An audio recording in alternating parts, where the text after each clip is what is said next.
Hello friends, आज है 1 दिसंबर 2023 और स्वागत है आपका हमारे चैनल पर the education portal TV.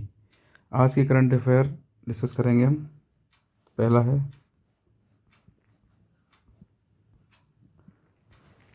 Nepal में समलैंगिक विवाह को आधिकारिक तौर पर पंजीकृत करने वाला पहला दक्षिणाई एशियाई देश बना है। तो नेपाल अब बन गया है समलैंगिक विवाह को आधिकारिक तौर पर पंजीकृत करने वाला पहला दक्षिण एशियाई देश।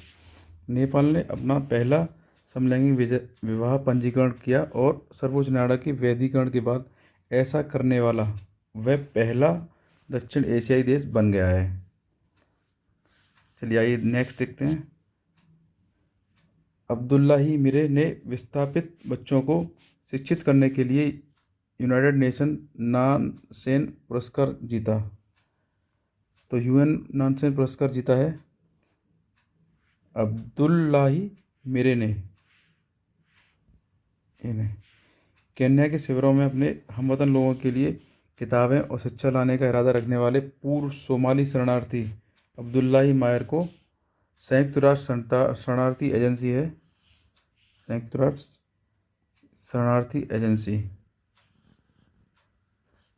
इसके द्वारा ये नानसेन पुरस्कार मिला है। ये इम्पोर्टेंट है। मिस्टर मायर का जन्म सोमालिया में हुआ था, सोमालिया में होता, लेकिन वहाँ अशांति के कारण उनका परिवार केन्या चला गया, है ना। उन्होंने दादाब में 23 साल बिताए, जो कि 3 शिविरों का एक परिसर था, जिसे शुरुआत में 1990 के दशक में लगभग 90,000 शरणार्थियों की मेज़बानी के लिए बनाया गया है। तो इम्पोर्टेंट बात ये याद रखना है, इनका नाम याद रखना है, अब्दुल्लाही मिरे, और यूएन नेशन पुरस्कार ये इनको मिला है, ये याद रखना। नेक्स्ट, न्यूजीलैंड पीढ़ीगत धूम्रपान प्रतिबंध को समाप्त करेगा। न्यूजीलैंड के बारे में आपको पता होगा, अभी वहाँ नए प्रधानमंत्री बने हैं क्रिस्टोफर लक्सन, कुछ दिन पहले ही बने हैं ये क्रिस्टोफर लक्सन। इन्होंने आते ही धूम्रपान विरोधी जो कानून है उसको रद्द करने की योजना बनाई और उसके बाद इसकी पुष्टि भी कर दी। नेक्स्ट है राजनाथ सिंह, जो कि हमारे रक्षा मंत्री हैं। 40वें तटरक्षक कमांडरों के सम्मेलन का उद्घाटन किया उन्होंने। रक्षा मंत्री श्री राजनाथ सिंह जी ने नई दिल्ली में 40वें तटरक्षक कमांडरों के सम्मेलन का उद्घाटन किया है। 3 दिवसीय सम्मेलन का उद्घाटन समकालीन समुद्री चुनौतियों का समाधान करना और देश के तटीय निगरानी तंत्र को मजबूत करना है। मुख्य रूप से ये सिक्योरिटी के मकसद से है। यह सम्मेलन प्रतिवर्ष आयोजित किया जाता है, जहां सभी अधिकारी भविष्य के लिए रोड मैप सामने रखते हैं और विभिन्न नीति और सुरक्षा से संबंधित रणनीतिक मुद्दों पर चर्चा करते हैं।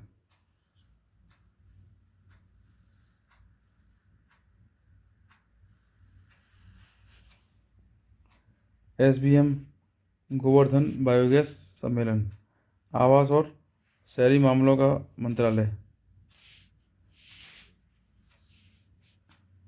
1 दिसंबर 2023 को यहाँ गोवर्धन बायोगैस सम्मेलन accelerating waste to wealth and circular economy सम्मेलन का आयोजन कर रहा है। इसका मतलब है, फुल फॉर्म है इसका, galvanising organic bio agro resources धन। तो ये याद रख सकते हैं, ये सम्मेलन है।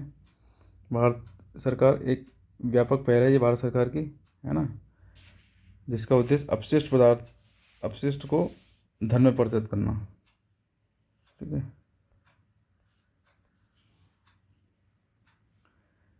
कोचिन शिपयार्ड भारतीय नौसेना के लिए 3 पनडुब्बी रोधी युद्धपोत लॉन्च किए।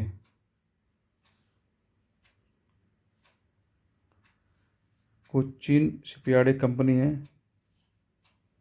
जिनको जहाज़ों के निर्माण के लिए रक्षा मंत्रालय के साथ अनुबंध हुआ है। भारतीय सेना भारतीय नौसेना के लिए कोचीन शिपयार्ड द्वारा बनाए जा रहे हैं।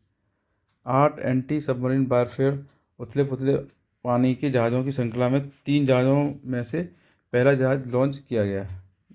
नौसेना में शामिल होने वाले जहाज़ों के नाम हैं INS माहे, INS मालवन, INS मंगरोल।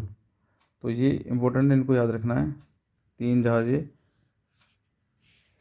इनके नाम, ये पनडुब्बी रोधी हैं, इनको याद रखना है।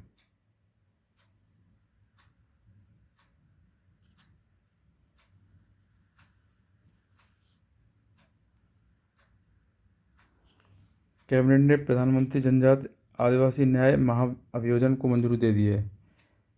कैबिनेट ने प्रधानमंत्री जनजाति आदिवासी न्याय महाअभियान PM जनमन को मंजूरी दे दी है। ये परीक्षा के सबसे ज़्यादा इम्पोर्टेंट नहीं है, तो नेक्स्ट देखते हैं। उड़ीसा के मुख्यमंत्री नवीन पटनायक जी ने 4,373 ग्राम पंचायतों को जोड़ने के लिए अमा बैंक का लॉन्च किया है। वित्तीय समायोजन कार्यक्रम के तहत 4,373 बैंक रहित ग्राम पंचायतों को शामिल करने के लिए एक प्रमुख प्रयास में मुख्यमंत्री नवीन पटनायक जी ने ग्राहक सेवा बिंदु CSP प्लस बैंकिंग आउटलेट के माध्यम से बैंकिंग सेवाएं प्रदान करने के लिए अमा बैंक लॉन्च किया। तो इम्पोर्टेंट ये है कि ये याद रखना है कि उड़ीसा में लॉन्च हुआ है अमा बैंक। ये जो कि उड़ीसा के CM हैं, उन्होंने लॉन्च किया है।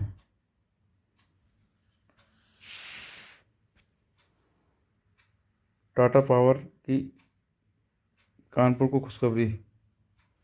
इसमें इम्पोर्टेंट ये है कि टाटा जो पावर जो कंपनी है, उन्होंने 12 जो इलेक्ट्रिक वाहन को चार्ज करने वाले 12 EV चार्जिंग स्टेशन स्थापित किए जाएंगे। ये कानपुर में किए जाएंगे।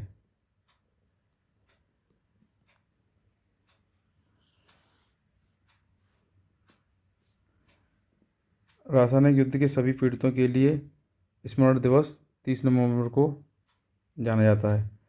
यह दिन रासायनिक युद्ध पीड़ितों का सम्मान करता है और रासायनिक उपकरणों उपयोग उन्मूलन प्रयासों पर जोर देता है। रासायनिक युद्ध को कम करने की यात्रा 1675 में जहरीली गोलियों पर प्रतिबंध लगाने वाली संधि के साथ हुई थी। इसके प्रयासों से 1993 में रासायनिक हथियार सम्मेलन हुआ।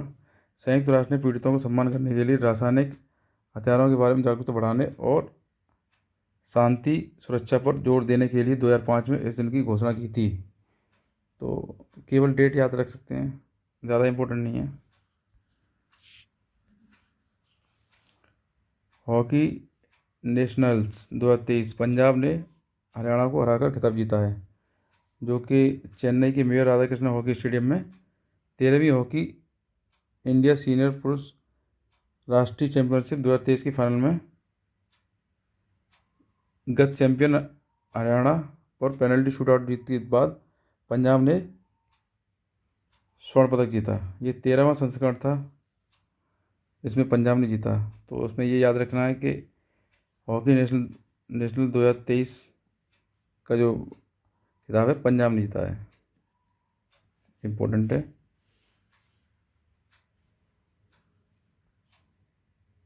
बैकग्राउंड डेटा जो होता है थोड़ा सा जानने के लिए होता है, बाकी जो इम्पोर्टेंट है वो मैं बता देता हूँ। रेलवे टक्कर रोधी टेक्निक, जो ट्रेन के टक्कर से बचाने के लिए जो टेक्निक होती है, उस तकनीकी कवच को LTE से अपग्रेड कर दिया गया है, जिसमें यदि ड्राइवर ऐसा करने में विफल रहता है तो अत्याधुनिक इलेक्ट्रॉनिक सिस्टम ट्रेन के ब्रेकिंग सिस्टम को स्वचालित रूप से सक्रिय कर देगा, जिससे दुर्घटना होने को मदद मिलेगी। ये LTE में अपग्रेड करने के लिए है और इस पर इसके लिए कार्यान्वयन में इसके लिए इम्प्लीमेंटेशन के लिए तेज़ी से लाने का विचार कर रहा है मंत्रालय। कवच एक स्वदेशी रूप से विकसित स्वचालित ट्रेन सुरक्षा ATP प्रणाली है। तो ये याद रखना है थोड़ा सा। अमृत वृक्ष आंदोलन। अमृत वृक्ष आंदोलन मुख्य रूप से असम के मुख्यमंत्री हेमंत बिस्वा शर्मा को अमृत वृक्ष आंदोलन के लिए गिनीज वर्ल्ड रिकॉर्ड प्रमाण पत्र प्राप्त हुआ है, जो कि एक दिन में 1 करोड़ से अधिक पौधे लगाने की पहल है। तो सीधा सीधा जो हम इसे ऐसे याद रखते हैं कि एक दिन में 1 करोड़ से अधिक पौधे लगाने के लिए जो पहल की गई थी, जो अमृत वृक्ष आंदोलन में की गई थी, जो कि असम में हुआ था। और भी रिकॉर्ड इसमें बने हैं, जो कि ये हैं। नेक्स्ट, पेरिस क्लब क्या है? श्रीलंका ने ऋण समाधान पर भारत पेरिस क्लब के साथ समझौता किया था। पेरिस क्लब आधिकारिक लेनदारों का एक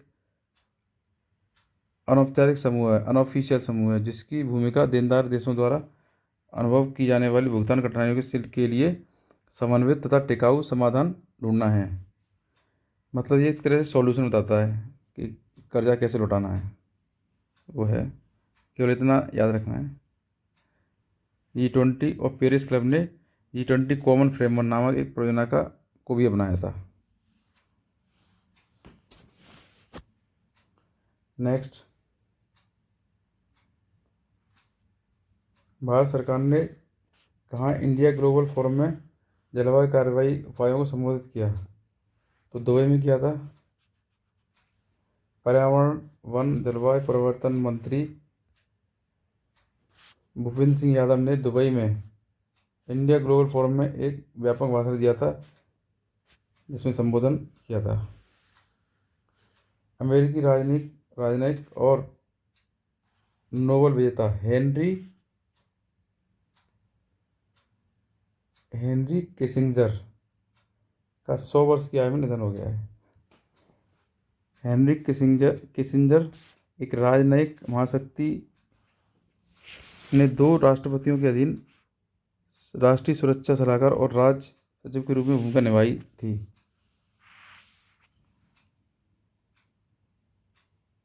उन्हें नोबेल पुरस्कार भी मिला है, नोबेल शांति पुरस्कार मिला है। तो इतना याद रखना है। इनकी हाल ही में मौत हो गई है, मृत्यु हुई है। Rural marketing association of India ने पुनीत विद्यार्थी को अध्यक्ष चुना है। तो RMAI रूरल मार्केटिंग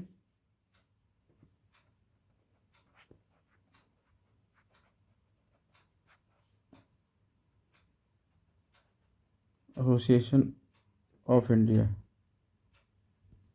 इनके अध्यक्ष चुना गया है पुनीत विद्यार्थी को। ये पुनीत विद्यार्थी, इनका बैकग्राउंड डेटा जान लेते हैं। भारत में ग्रामीण विपणनकर्ताओं की प्रमुख संस्था rural marketing association of India ने कहा कि उसने 2023 और 25 के लिए पुनीत विद्यार्थी को अपना अध्यक्ष चुना है। वह विश्ववरण चक्रवर्ती का स्थान ले रहे हैं। पुनीत विद्यार्थी निर्माण उपकरण व्यवसाय CASE न्यू हॉलैंड में विपणन व्यवसाय विकास के प्रमुख हैं। तो इतना याद रखना है कि RMAI के अध्यक्ष का अध्यक्ष पद पुनीत विद्यार्थी जी को मिला है। इतना याद रखना है। केंद्र ने महत्वपूर्ण खनिज ब्लॉकों की पहली नीलामी शुरू की, जिसमें ब्लॉक में graphite, lithium, molybdenum, nickel, copper, potash आदि शामिल हैं। तो इतना याद रखना है। केंद्रीय खाद्यान्न मंत्री प्रहलाद जोशी जी हैं। ICGS सजग इंडियन कोस्ट गार्ड सजग पश्चिम एशिया में विदेशी तैनाती के लिए मस्कट, ओमान पहुंचा। Royal Oman police coast guard के साथ समुद्री संबंधों को मजबूत करने के लिए भारतीय तटरक्षक जहाज सजग 3 दिवसीय यात्रा के लिए मस्कट के पोर्ट सुल्तान कबूस पहुंचा। इस यात्रा में जहाज पर प्रशिक्षण, खोज व बचाव अभ्यास, ओमानी अधिकारियों के साथ बैठकें शामिल हैं। ICGS सजग की यात्रा भारत के लिए समुद्री दृष्टि, सागर क्षेत्र में सभी के लिए सुरक्षा, विकास, security and growth for all in the region को बढ़ावा देती है, जिसका समर्थन प्रधानमंत्री नरेंद्र मोदी जी ने किया है। नेक्स्ट, बेंगलुरु टेक शिखर सम्मेलन 2023 ब्रेकिंग बाउंड्रीज विषय के साथ शुरू हुआ। 26वीं बेंगलोर बेंगलुरु टेक शिखर सम्मेलन में 30 से अधिक देशों के वैश्विक प्रतिभागियों ने भाग लिया। इसका उद्घाटन ब्रेकिंग बाउंड्री विषय पर किया गया। तो ये याद रखना है इतना सा।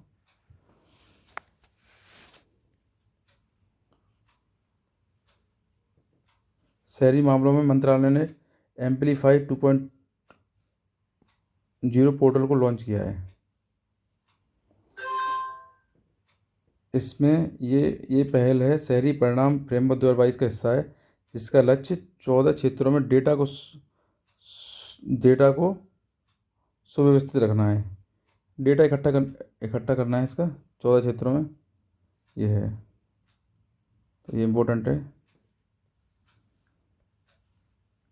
केंद्र कैबिनेट ने 16वें वित्त आयोग के लिए संदर्भ की शर्तों को मंजूरी दे दी है।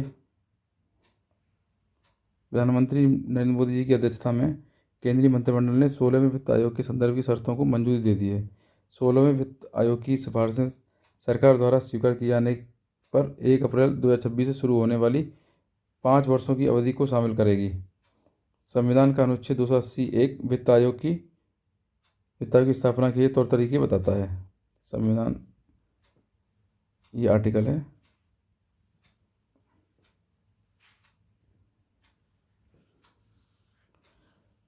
ऋषभ शेट्टी को IFFI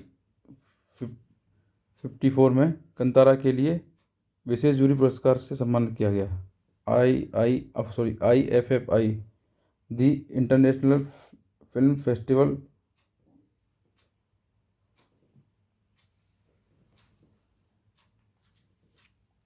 ये फिल्म फेस्टिवल अवार्ड है।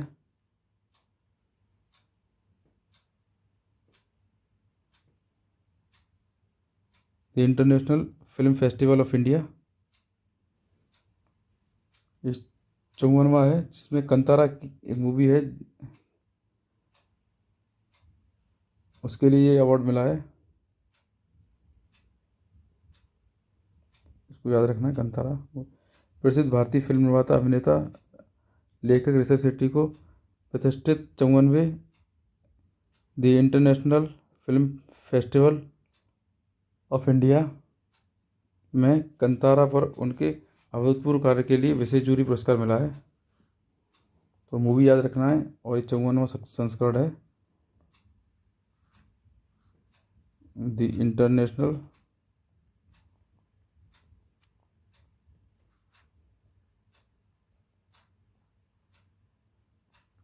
फिल्म फेस्टिवल ऑफ इंडिया, इसका 54वां है कंतारा मूवी, विशेष जूरी पुरस्कार। हाल ही में सिंधुदुर्ग में भारतीय नौसेना परिसर का प्रदर्शन हुआ है, जो 2023 में होना है। भारतीय नौसेना 4 दिसंबर 2023 को भारत के पश्चिमी समुद्र तट पर प्रतिष्ठित सिंधुदुर्ग किले में जहाज़ों और विमानों द्वारा नौ संचालन के एक स्पेक्ट्रम को शामिल करते हुए एक ऑपरेशनल प्रदर्शन के माध्यम से अपनी परिचालन कौशल और क्षमताओं का प्रदर्शन करेगी। नॉर्मली इसमें क्या है कि प्रदर्शन होगा एक तरह से, तो इस सिंधुदुर्ग में होना है, सिंधुदुर्ग किले में होना है नौसेना का परिचालन। यह नौसेना दिवस ऑपरेशन ट्राइडेंट की याद में मनाया जाता है। इस कार्यक्रम की मेजबानी नौसेना स्टाफ के प्रमुख एडमिरल आर हरि कुमार ने की। नेक्स्ट, एस्ट्रोसैट क्या है? एस्ट्रोसैट है भारत की पहली समर्पित बहुत तरंगदैर्घ्य अंतरिक्ष वेधशाला है, जिसने ब्रह्मांड को हिला देने वाले 600वें मेगा विस्फोट को कैद कर लिया है। यह पहला समर्पित भारतीय खगोल विज्ञान मिशन है, जिसका उद्देश्य एक्सरे, ऑप्टिकल व यूवी स्पेक्ट्रल बैंड में आकाशीय स्रोतों का एक साथ अध्ययन करना है।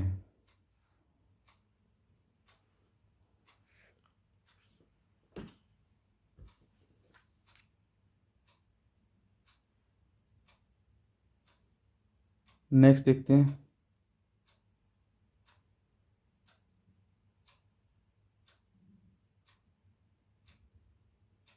India international trade fair, India international trade fair में ये फुल फॉर्म लिख देता हूँ।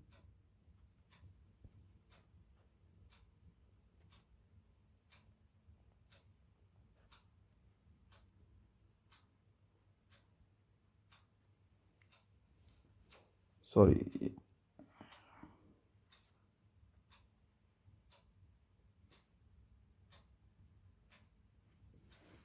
इंडिया इंटरनेशनल ट्रेड फेयर में उत्कृष्ट प्रदर्शन के लिए आयुष मंत्रालय को स्वर्ण पदक से सम्मानित किया गया है। आयुष मंत्रालय को भारतीय अंतर्राष्ट्रीय व्यापार मेला यानी इंडिया इंटरनेशनल ट्रेड फेयर की मंत्रालय और विभाग श्रेणी में उत्कृष्ट प्रदर्शन के लिए भारत व्यापार संवर्धन संगठन द्वारा स्वर्ण पदक मिला है। Syed Modi Indian international badminton championship Lucknow UP में शुरू, जिनका उद्घाटन हमारे यूपी के मुख्यमंत्री योगी आदित्यनाथ जी ने इस कार्यक्रम का उद्घाटन किया।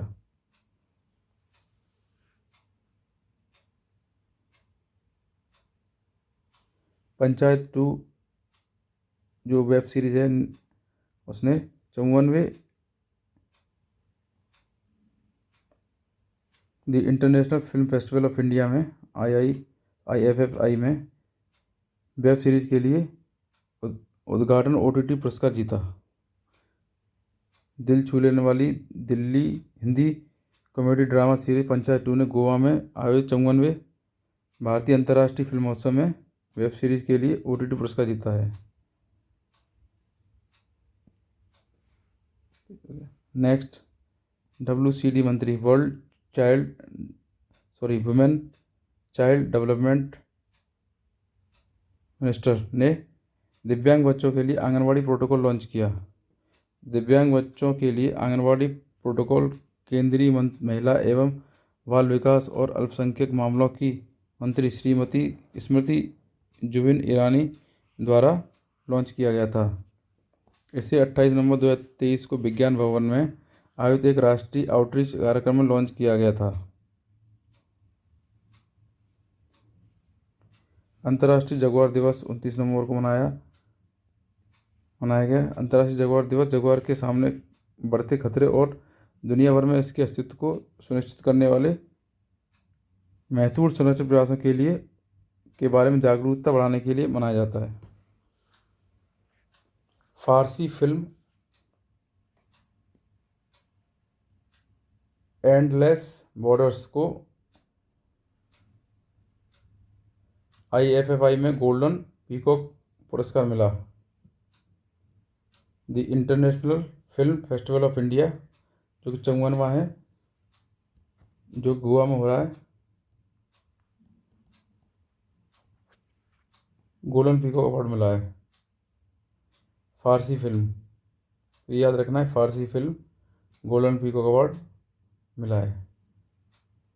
सर्वश्रेष्ठ फिल्म के लिए गोल्डन पीकॉक अवार्ड अब्बास आमिनी द्वारा निर्देशित फारसी कृति द एंडलेस बॉर्डर्स को मिला। द नेक्स्ट, एजुकेट गर्ल्स की संस्थापक सफीना हुसैन ने शिक्षा के लिए वाइस पुरस्कार जीता। वह शिक्षा के लिए वाइस पुरस्कार जीतने वाली पहली महिला हैं।